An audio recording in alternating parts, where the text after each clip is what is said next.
Hello friends. आज हमारा polity का ये 9वां लेक्चर है जो नागरिकता टॉपिक से संबंधित है। फ्रेंड्स, यह हम जो महेश सोरवाल सर की एनसीईआरटी पर आधारित नई वाली पुस्तक आई है उससे कवर कर रहे हैं। फ्रेंड्स, हम भले इस पुस्तक को रेफरेंस के रूप में ले रहे हैं, लेकिन हम इसके एक एक शब्द के बेसिक को समझेंगे और उसको क्लियर करेंगे कि जैसे नागरिकता प्राप्त करने के 5 आधार हैं। तो जैसे जन्म के आधार पर, वंश के आधार पर, पंजीकरण द्वारा, विदेशीयकरण द्वारा, भूमि के अर्जन द्वारा। तो यहाँ पे सब शब्द लिखे हैं, इसके अर्थ नहीं उतने बताए गए हैं, लेकिन हम इसके एक एक शब्दों के अर्थ को समझाएंगे। तो आप अगर इस लेक्चर को कवर कर लेते हैं या एक दो बार और रिवाइज कर लेंगे तो आप कोई चीज़ें भूलेंगे नहीं, और नागरिकता टॉपिक से संबंधित फिर प्रश्न भविष्य में आएंगे तो वो गलत नहीं होंगे, क्योंकि ये एनसीईआरटी पुस्तक से कवर किया जा रहा है। तो श्योरिटी है कि ये ऑथेंटिक बुक है, इधर उधर से नहीं, क्योंकि एग्जाम में कहीं ना कहीं प्रश्न एनसीईआरटी से ही डायरेक्ट या इनडायरेक्ट रूप से पूछे जाते हैं। तो चलिए हम नागरिकता टॉपिक को कवर करते हैं।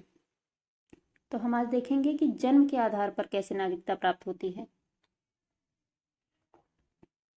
जन्म के आधार पर अर्थात प्रत्येक व्यक्ति जिसका जन्म संविधान लागू होने अर्थात 26 जनवरी 1950 ईस्वी को या उसके पश्चात भारत में हुआ हो, वह जन्म से भारत का नागरिक होगा। इसमें अपवाद ये रहेगा कि यदि कोई राजनयिक है या कोई विदेशी जो भारत में रह रहे हों, उनके बच्चे हो जाएं तो क्या वो भारत के नागरिक होंगे? नहीं। तो वो ये दो अपवाद हैं कि कोई राजनयिक उस समय कार्यरत हो भारत में तो उसका बच्चा भारत का नागरिक नहीं माना जाएगा, क्योंकि उस राजनयिक ने भारत की नागरिकता नहीं ग्रहण की है। उसी प्रकार कोई विदेशी उस समय भारत में रह रहा हो, वो विदेशी है और उसका बच्चा भारत में जन्म लिया हो, तो वह भारत का नागरिक नहीं माना जाएगा, क्योंकि कहीं ना कहीं उसके पिता या माता में से कोई भारत का नागरिक नहीं है। तो ये अपवाद है। आगे देखते हैं वंश के आधार पर। हमने देखा जन्म के आधार पर, अब वंश के आधार पर देखते हैं। वंश से ही पता चल रहा है कि कहीं ना कहीं किसी न किसी का एक लिंक तो भारत से जुड़ा ही होगा। जैसे भारत के बाहर या अन्य देश में 26 जनवरी 1950 ईस्वी के पश्चात जन्म लेने वाला व्यक्ति भारत का नागरिक माना जाएगा यदि उसके जन्म के समय उसके माता या पिता में से कोई भारत का नागरिक हो। वंश के आधार पर यही हुआ कि जैसे हो सकता है जो दंपति हों अर्थात माता या पिता में से कोई एक विदेशी हो लेकिन एक भारतीय हो, तो वंश के आधार पर वह बच्चा भारत का नागरिक होगा। और पंजीकरण द्वारा कैसे नागरिकता प्राप्त की जाती है, इसकी प्रोसेस थोड़ी लंबी है। पंजीकरण द्वारा अर्थात 5 आधारों पर पंजीकरण द्वारा नागरिकता प्राप्त की जाती है। तो चलिए हम वो 5 आधार देखते हैं कौन कौन से हैं। कौन से? पंजीकरण द्वारा तो पहला आधार क्या है? वह व्यक्ति जो आवेदन से ठीक 7 वर्ष पूर्व भारत में रह चुका हो। किसकी बात हो रही है? कोई व्यक्ति हो जिसने आवेदन किया हो अर्थात वो 7 वर्ष तक भारत में लगातार रहा हो, इसके बाद उसने भारत की नागरिकता के लिए आवेदन किया हो।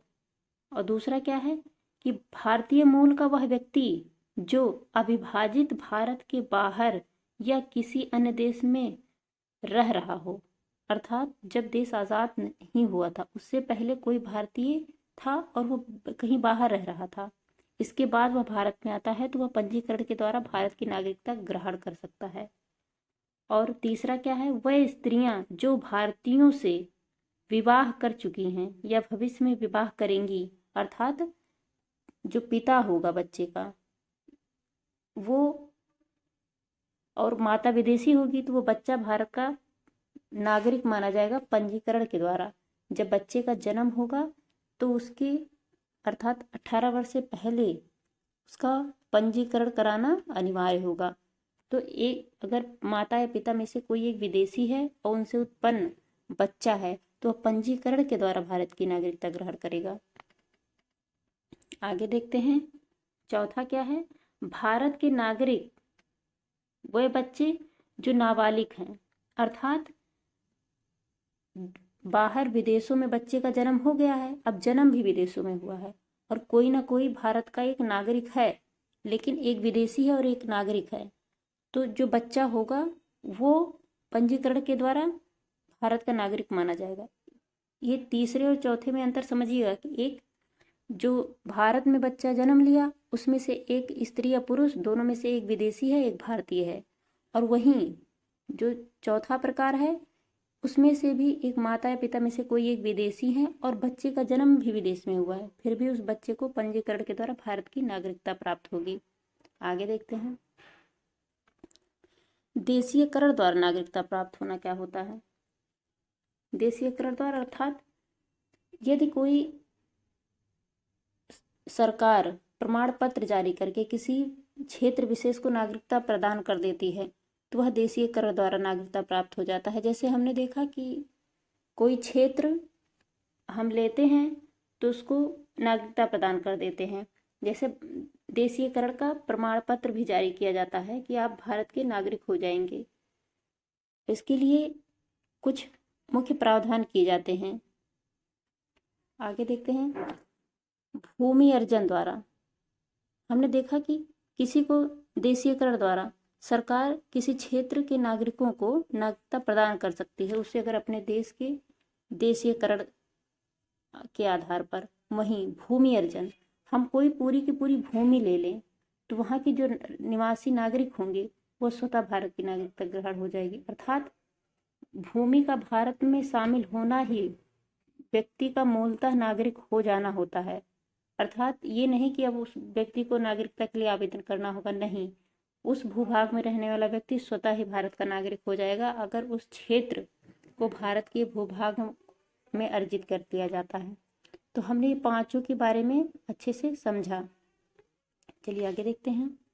अब यहाँ पे प्रश्नों को हल करते हैं कि क्या क्या दिया गया है। भारतीय संविधान किस प्रकार की नागरिकता प्रदान करता है। एकल नागरिकता। हम देख रहे हैं कि बार बार हमारे यहाँ यही होता है कि राज्य ये कर रहे हैं, राज्य वो कर रहे हैं, तो क्या राज्य का कोई अपना एक पहचान है कि नहीं हम यूपी हैं, एमपी हैं, छत्तीसगढ़ हैं, तमिलनाडु की नागरिकता है। नहीं, भारत में केवल भारतीयता की नागरिकता है। जबकि अमेरिका के संविधान में दोहरी नागरिकता का प्रावधान है। अर्थात एक तो यूएसए का है ही, अमेरिका का वह नागरिक है, दूसरा वो 50 राज्य हैं वहाँ पे, उन 50 राज्यों में से किसी एक का वह नागरिक होगा तो उसके पास दोहरी नागरिकता होगी। आगे देखते हैं, दोहरी नागरिकता का अर्थ आप लोग समझ पाए कि दोहरी नागरिकता क्या होती है। यहाँ नीचे दिया है कि संयुक्त राज्य अमेरिका में दोहरी नागरिकता का सिद्धांत अपनाया गया है। आगे देखते हैं, नागरिक संशोधन अधिनियम 2019, जिसे फेमस रूप से हम क्या कहते हैं, CAA। कई बार इसके लिए कितना विवाद भी हुआ। CAA में किन देशों के हिंदू, बौद्ध, सिख, जैन, पारसी, ईसाई नागरिकों को भारत की नागरिकता प्रदान करने का प्रावधान है। तो किन देशों को, पाकिस्तान, बांग्लादेश और अफगानिस्तान। फ्रेंड्स, इसका अर्थ आप लोग ये समझिएगा, वैसे कहने का उतना अर्थ नहीं है लेकिन समझने के लिए हम जान लेते हैं कि हिंदू, बौद्ध, सिख, जैन, पारसी, ईसाई, इसमें मिसिंग क्या है, मुस्लिम।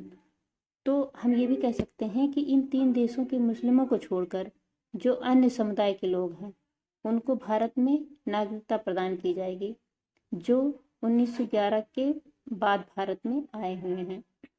आगे देखते हैं, भारतीय नागरिक की नागरिकता किस आधार पर समाप्त होगी। फ्रेंड्स, अभी तो नागरिकता देने की बात हुई थी जो 5 प्रकार की है, अब समाप्त किन आधारों पर होगी, तो 3 आधारों पर, परित्याग करने पर, पर्यावासन करने पर या वंचन के आधार पर। अर्थात यदि कोई स्वतः त्याग दे या किसी देश की नागरिकता अगर कोई भारतीय नागरिक ग्रहण कर लेता है तो भारत की नागरिकता स्वतः ही समाप्त हो जाएगी, या फिर वह पर्यावास कर जाए या लगातार 7 वर्षों तक भारत से बाहर रहे तो वह भारत की नागरिकता वहाँ समाप्त हो जाएगी। यदि भारत में कोई उसे भारत में किसी कारणों से उसे भारत से बाहर निकाल दिया गया हो, अर्थात वंचना के आधार पर। आगे देखते हैं, भारत से बाहर लगातार कितने वर्षों तक रहने पर भारत की नागरिकता समाप्त कर दी जाएगी। फ्रेंड्स, अभी हमने देखा कि कितने वर्षों तक, तो 7 वर्षों तक। अभी हमने ऊपर पढ़ा ही कि पर्यावासन अर्थात लगातार 7 वर्षों तक कोई व्यक्ति जो भारत का नागरिक है बाहर से बाहर रहता है तो उसकी नागरिकता स्वतः समाप्त हो जाएगी। आगे देखते हैं, यहाँ पे कुछ ऐसे प्रावधान हैं उसको हम देख लेते हैं। प्रवासी, ये फैक्ट है, प्रवासी भारतीय दिवस कितने समयांतराल पर मनाया जाता है? तो प्रति 2 वर्षों पर। लेकिन जब ये LM सिंघवी समिति की सिफारिश पर आया था तब यह प्रतिवर्ष मनाया जाता था, लेकिन वर्ष 2015 से इसे प्रति 2 वर्षों पर मनाया जाने लगा। अर्थात पहले ये प्रतिवर्ष मनाया जाता था जो कि लगभग 2002-3 से शुरू हुआ, 2-3 से शुरू हुआ और तब प्रतिवर्ष मनाया जाता था और 2015 से प्रति 2 वर्षों पर मनाया जाता है। आगे देखते हैं, अभी 3 कार्ड के बारे में पढ़ेंगे। पहले हम देखते हैं, अब यहाँ पे दिया है नागरिकता से संबंधित प्रमुख अनुच्छेद क्या क्या है। हमने देखा कि नागरिकता का प्रावधान भारतीय संविधान के भाग 2 में किया गया है, अनुच्छेद 5 से लेके 11 तक। नागरिकता का प्रावधान भारतीय संविधान में भाग 2 में अनुच्छेद 5 से लेके 11 तक का प्रावधान है। तो अनुच्छेद 5 में क्या है? 5 से 11 तक है। तो 5 में संविधान लागू होने के समय की नागरिकता। हमने पहले ही देखा था कि वह व्यक्ति जो, इन्हें हम जन्म के आधार पर कहते हैं, वह व्यक्ति जो भारत में जब संविधान लागू हुआ उस समय भारत में थे, भारत के स्वतः नागरिक हो गए। अनुच्छेद 6 में पाकिस्तान से भारत को प्रव्रजन करने वाले व्यक्तियों को भारत की नागरिकता का अधिकार, अर्थात भारत में पाकिस्तान से जो व्यक्ति आए उनको नागरिकता अनुच्छेद 6 के तहत प्रदान की गई। और अनुच्छेद 7 में पाकिस्तान से प्रव्रजित व्यक्तियों की नागरिकता, अर्थात जो व्यक्ति भारत से पाकिस्तान गया पुनः वह पाकिस्तान से भारत आ गया तो उसे अनुच्छेद 7 के तहत नागरिकता प्रदान की जाएगी। और अनुच्छेद 8 में भारतीय मूल के उन लोगों की नागरिकता का अधिकार जो भारत के बाहर रह रहे हैं। अर्थात हमने देखा था कि उस समय भारत के जब ब्रिटिश काल था, भारत के बहुत सारे लोग विदेशों में गिरमिटिया मजदूर के रूप में भेजे गए थे। तो क्या वो भारत के नागरिक नहीं हुए जब भारत आज़ाद हुआ, जब भारत में वो नहीं थे? नहीं, उन्हें अनुच्छेद 8 के तहत भारत में नागरिकता प्रदान की गई है। ऐसे व्यक्तियों की पहचान की गई है जो मूलतः भारत के ही थे लेकिन किन्हीं कारणों से या ब्रिटिश शासनकाल में मजदूरी के लिए विदेशों में भेजे गए, गिरमिटिया मजदूर बनाकर, तो उन्हें अनुच्छेद 8 के तहत नागरिकता प्रदान की जाती है। अनुच्छेद 9 के तहत जिस व्यक्ति ने स्वेच्छा से विदेशी नागरिकता प्राप्त कर ली उसकी भारतीय नागरिकता स्वतः समाप्त मान ली जाएगी। हमने अभी अभी देखा कि भारत में एकल नागरिकता का प्रावधान है, तो कहीं आप दूसरी जगह नागरिकता ले ही नहीं सकते। आप कहीं की ग्रहण करेंगे तो भारत की स्वतः समाप्त हो जाएगी। तो उसका प्रावधान अनुच्छेद 9 में किया गया है। और 10 में नागरिकता संबंधी अधिकारों की निरंतरता, अर्थात अब ये नहीं कि हर दूसरे वर्ष नागरिकता के लिए कोई पंजीकरण होगा या कुछ नहीं, एक बार नागरिकता दे दी गई तो हमेशा के लिए स्थायी हो जाता है, कुछ अपवादों के साथ। और अनुच्छेद 11 में संसद द्वारा कानून बनाकर नागरिकता अधिकारों का नियमन।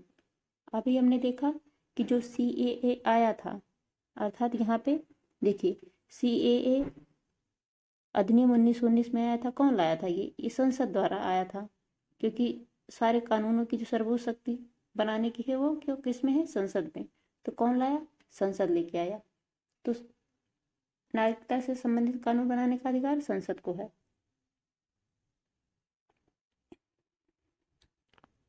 तो फ्रेंड्स हम चलिए रिवाइज कर लेते हैं आर्टिकल को। अनुच्छेद 5 में जल्दी जल्दी कानून लागू होने के, अर्थात जब 26 जनवरी 1950 को संविधान लागू हुआ उस समय की नागरिकता जो भारत में थे व्यक्ति। और 6 में ध्यान दीजिएगा इन 6, 7, 8 को, जो व्यक्ति पाकिस्तान से भारत आए जब विभाजन हुआ तो 6 के तहत नागरिकता। लेकिन भारत से भी कुछ व्यक्ति पाकिस्तान गए थे ना, लेकिन दंगों की वजह से किन्हीं कारणों से पुनः भारत में आ गए, तो जो पुनः लौट के भारत में आए उनको 7 के तहत नागरिकता। और 8 के तहत जो गिरमिटिया मजदूर थे या अन्य कोई व्यक्ति थे ब्रिटिश काल में, जो उपनिवेश काल था उस समय भारत से बाहर भेज दिए गए थे मजदूरी के लिए, उनको नागरिकता 8 के तहत। और अनुच्छेद 9 में जो व्यक्ति भारत की नागरिकता किसी विदेश की नागरिकता ग्रहण करता है तो भारत की नागरिकता उसकी स्वतः समाप्त हो जाती है। तो वो 9 के तहत। 10 में ये नागरिक ले रही है नागरिकता, तो वो हमेशा निरंतर रहेगा। ऐसा नहीं है कि बार बार आपको उसके लिए कोई अप्लाई करना पड़ेगा। आप एक बार कुछ अपवादों को छोड़ दें कि नागरिकता वैसे समाप्त नहीं होती, कुछ अपवादों को छोड़ के। तो हमने देखा अनुच्छेद 6-7 पाकिस्तान से संबंधित लोगों के आने जाने का नागरिकता का प्रावधान है। अनुच्छेद 5 में जो व्यक्ति संविधान लागू होने समय भारत में थे, और 8 में गिरमिटिया मजदूर जिन्हें कहते थे हम ब्रिटिश काल में, और 9 में किसी अन्य देश की नागरिकता ग्रहण करने पर भारत की नागरिकता स्वतः समाप्त होना, और 10 में उनकी निरंतरता बनी रहेगी, और 11 में ये जो 5 से लेके 10 तक कुछ भी प्रावधान होंगे, इसका अधिकार संसद को है कानून बनाने का। तो फ्रेंड्स आगे देखते हैं। यहाँ पे कुछ फैक्ट लिखा है कि LM सिंघवी समिति किससे संबंधित है? दोहरी नागरिकता। तो ये फैक्ट याद रखिएगा, कभी पूछा जाए LM सिंघवी समिति किससे संबंधित है, तो दोहरी नागरिकता से संबंधित है। किसी व्यक्ति द्वारा, यहाँ पे एक फैक्ट लिखा है, ये किसी एग्जाम में आया रहा होगा इसीलिए लिखा है कि किसी व्यक्ति द्वारा भारतीय बैंकों में धन जमा करके भारत की नागरिकता नहीं प्राप्त की जाती। हमने देखा कि भारत में नागरिकता 5 आधारों पर प्राप्त की जाती थी: वंश के आधार पर, जन्म के आधार पर, पंजीकरण के आधार पर, देशीयकरण के आधार पर, और भूमि अर्जन के आधार पर। तो 5 आधारों के अलावा कोई भी आधार इसमें है ही नहीं, तो बैंक के आधार पर नागरिकता नहीं प्रदान की जाएगी। आगे, भारतीय संविधान में एकल नागरिकता का प्रावधान किस देश से लिया गया है? तो ब्रिटेन से। जैसे ब्रिटेन में कोई भी व्यक्ति वहाँ का ब्रिटेन का निवासी होता है तो उसकी एक ही नागरिकता होती है, वैसे ही भारत में है। जबकि अमेरिका में इसका उल्टा है कि भारत जहाँ शासन की दृष्टि से कई राज्यों में बटा है, लेकिन राज्यों का खुद का कोई अस्तित्व नहीं है कि हम एक अलग कोई विदेश नीति बनाएं। जबकि अमेरिका में राज्यों को स्वतंत्रता तो नहीं है कि राज्य से वो संघ से वो बाहर जाएं। या 50 राज्य हैं अमेरिका में, 50 राज्य हैं, वो आज भी हैं, वो हमेशा वही रहेंगे, उनका विभाजन नहीं हो सकता 50 से 51 हो जाए या 50 से 49 हो जाए। वहाँ प्रत्येक राज्य से 2 प्रतिनिधि होते हैं और 50 राज्य ही रहते हैं। तो उन राज्यों की खुद की एक पहचान भी है और वो अमेरिका के नागरिक हैं, तो इससे मिला के उनकी 2 नागरिकता का प्रावधान है। जबकि ब्रिटेन में एकल नागरिकता का प्रावधान है और हमारी नागरिकता वहीं से प्रेरित है, क्योंकि हमारे यहाँ कहीं ना कहीं ब्रिटेन लोग ही शासन करते थे, तो कुछ नियम कानून थे जो हमें सही लगे उस समय कि बदलना आवश्यक नहीं, हमने उसको कंटिन्यू रखा। आगे देखते हैं कि भारतीय मूल के व्यक्ति PIO अर्थात पर्सन ऑफ इंडियन ओरिजिन का कार्ड धारक भारत में नहीं खरीद सकता कृषि भूमि। ये किसी एग्जाम में प्रश्न आया रहा होगा कि जो PIO कार्ड धारक होते हैं क्या वो कृषि भूमि खरीद सकते हैं? तो नहीं। आगे यहाँ देखते हैं कि NRI, PIO और OCI कार्ड धारक क्या होते हैं। भारत में जो भारतीय नागरिक हैं उनके अलावा भी 3 प्रकार के और लोग होते हैं जो नागरिकता से आसपास होते हैं। वो कोई विदेशी नहीं होते हैं, खैर वो विदेशी ही होते हैं, लेकिन उनको कुछ अधिकार दिए गए हैं कुछ कार्ड के माध्यम से। तो आज उनको हम देखते हैं। यहाँ तीनों की तुलना की गई है। तो अप्रवासी भारतीय जिन्हें NRI कहा जाता है, भारतीय मूल के व्यक्ति जिन्हें पर्सन ऑफ इंडियन ओरिजिन कहा जाता है, और विदेशी भारतीय नागरिक OIC। तो अप्रवासी भारतीय अर्थात नॉन रेजिडेंस इंडियन, जो भारतीय हैं लेकिन भारत में नहीं रहते, उन्हें अप्रवासी भारतीय कहा जाता है। भारतीय मूल के व्यक्ति पर्सन ऑफ इंडियन ओरिजिन, ऐसे व्यक्ति जिनका मूल या जड़ तो भारत में है लेकिन वो विदेशों में रहते हैं और वहाँ की नागरिकता उनकी है, तो उनके किसी न किसी वंश के कोई ना कोई व्यक्ति भारत के अवश्य रहे होंगे। और विदेशी भारतीय नागरिक का अर्थ क्या हुआ कि कोई विदेशी है, उसने कुछ आधारों पर भारत की नागरिकता ग्रहण की है, वो एक कार्ड के माध्यम से। तो हम देखेंगे आगे उसके। तो इन तीनों की अलग अलग परिभाषा क्या है। अप्रवासी भारतीय, नॉन रेसिडेंस इंडियन, भारतीय नागरिक, यहाँ पे देखिए कि जो अप्रवासी भारतीय हैं भारत के नागरिक हैं, जो साधारण रूप से भारत के बाहर निवास करता है, भारतीय पासपोर्ट धारक है। भारतीय पासपोर्ट का ही अर्थ होगा कि वो भारत का नागरिक है, क्योंकि जो व्यक्ति भारत का नागरिक होगा उसे ही भारत का पासपोर्ट ऐसी वस्तु है जिससे यह पता चलता है कि वो मूलतः वह व्यक्ति किस देश का है या किस देश का नागरिक है। भारतीय मूल की व्यक्ति, पर्सन ऑफ इंडियन ओरिजिन की परिभाषा क्या है? स्वयं व्यक्ति या उसका कोई पूर्वज।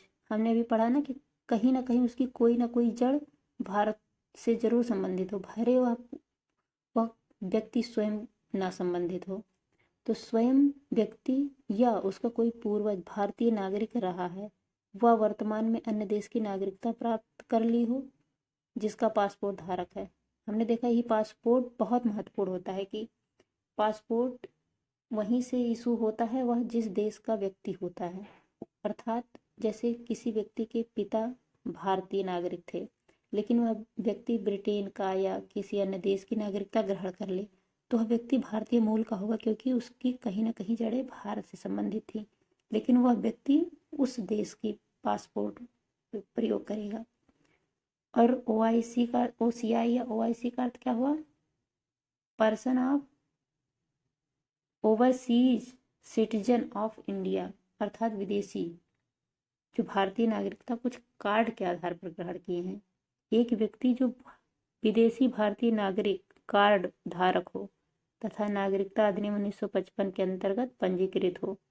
हमने देखा था ना कुछ आधारों पर पंजीकरण के द्वारा नागरिकता प्रदान कर दी गई थी, लेकिन वो उससे थोड़ा अलग है। अब नागरिकता ग्रहण करने की योग्यता क्या है? वह भारत का नागरिक है। ये तो स्वतः ही भारत का नागरिक है, तो इसके लिए तो कोई प्रावधान नहीं है, क्योंकि ये भारत का नागरिक ही है। लेकिन जो भारतीय मूल के निवासी हैं उनको नागरिकता ग्रहण करने की योग्यता क्या है? कम से कम वह 7 वर्षों तक निरंतर भारत में निवास के आधार पर आवेदन कर सकता है। हमने अभी पहले ही देखा कि कोई व्यक्ति अगर भारत में लगातार भारत में रहता है तो वो भारत की नागरिकता के लिए आवेदन कर सकता है। और OCI कार्ड धारक की योग्यता क्या होती है? संविधान लागू होने या उसके बाद भारतीय नागरिक था उस भूभाग का निवासी जो स्वतंत्रता के बाद भारत का अंग बना। जैसे हम सिक्किम के लोगों को भी OCI कार्ड धारक मान सकते हैं, वैसे वो हमारे देश के मूल नागरिक हैं।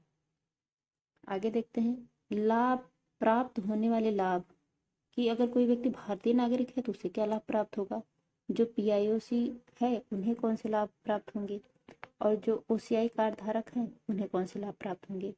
तो जो भी भारतीय नागरिकों को लाभ प्राप्त हैं वही NRI को भी लाभ प्राप्त होते हैं, अर्थात किसी सेवा में शामिल होना, वोट देने का अधिकार, क्योंकि मूलतः वह व्यक्ति भारत का ही है, बस अपने रोजगार के लिए वो बाहर कहीं गया हो, किसी अन्य काम से बाहर हो, लेकिन वो भारत का नागरिक ही है। और PIO कार्ड धारक को, अर्थात जो भारतीय मूल का व्यक्ति है उसे नागरिकता का कोई लाभ नहीं प्राप्त होता। और जो कार्ड धारक हैं OCI कार्ड धारक हैं वो कुछ आधारों पर, जैसे FRAO व FRO वाले व्यक्ति लाभ के साथ पंजीयन से छूट भी प्राप्त करते हैं, क्योंकि इन्हें किन्हीं उद्देश्यों के द्वारा ही नागरिकता दी जाती है। तो उनके आधारों पर उन्हें कुछ अवधि के लिए कुछ अधिकार दिए जाते हैं। आगे देखते हैं वीजा लेने का अधिकार। जैसे क्या जो अप्रवासी भारतीय हैं उन्हें वीजा लेना पड़ेगा भारत में आने के लिए? नहीं, लेकिन जो भारतीय मूल के व्यक्ति हैं उन्हें वीजा लेना पड़ेगा। और जो OCI कार्ड धारक हैं वीजा उनका भी बनेगा, लेकिन उनका वीजा जीवन भर का होता है। वो हमेशा उनके बार बार उन्हें वीजा इशू कराने की आवश्यकता नहीं होगी, एक बार वीजा बन गया तो जीवन भर का होगा। हाँ, लेकिन वो अपनी नागरिकता प्रूफ करने के लिए उनके पास कार्ड होना अनिवार्य है। आगे देखते हैं मताधिकार का अधिकार किन को है? क्या NRI को है या अन्य किसी को है? तो मताधिकार NRI वोट दे सकता है, अर्थात अप्रवासी भारतीय, जबकि जो भारतीय मूल के व्यक्ति हैं वो वोट नहीं कर सकते। और जो कार्ड धारक हैं OCI कार्ड धारक है वो भी वोट नहीं कर सकते, क्योंकि वो कुछ उद्देश्यों के लिए भारत में नागरिकता ग्रहण किए हैं। तो ये नहीं है कि अब राष्ट्रपति का चुनाव भी लड़ सकते हैं, तो नहीं, क्योंकि भारत में जन्म से या प्राकृतिक रूप से राष्ट्रपति बनने की योग्यता रखता है, जबकि अमेरिका में केवल जन्म से ही भारत का नागरिक बन सकता है। अर्थात किसी व्यक्ति का भारत में जन्म हुआ है तो वो सब व्यक्ति भारत के नागरिक नहीं बन सकते हैं। प्राकृतिक रूप से जन्म हुआ हो, अर्थात कहीं ना कहीं उनकी जड़ें, उनका नागरिकता उनको तो प्राप्त हो गई है, लेकिन वो प्राकृतिक रूप से जब तक उनका जन्म नहीं होगा भारत में, तब तक उन्हें राष्ट्रपति बनने का अधिकार नहीं होगा। जैसे पंजीकरण के द्वारा या अन्य अधिकारों के द्वारा अगर कोई व्यक्ति नागरिकता ग्रहण करता है तो वो राष्ट्रपति का चुनाव नहीं लड़ सकता है, जबकि अमेरिका में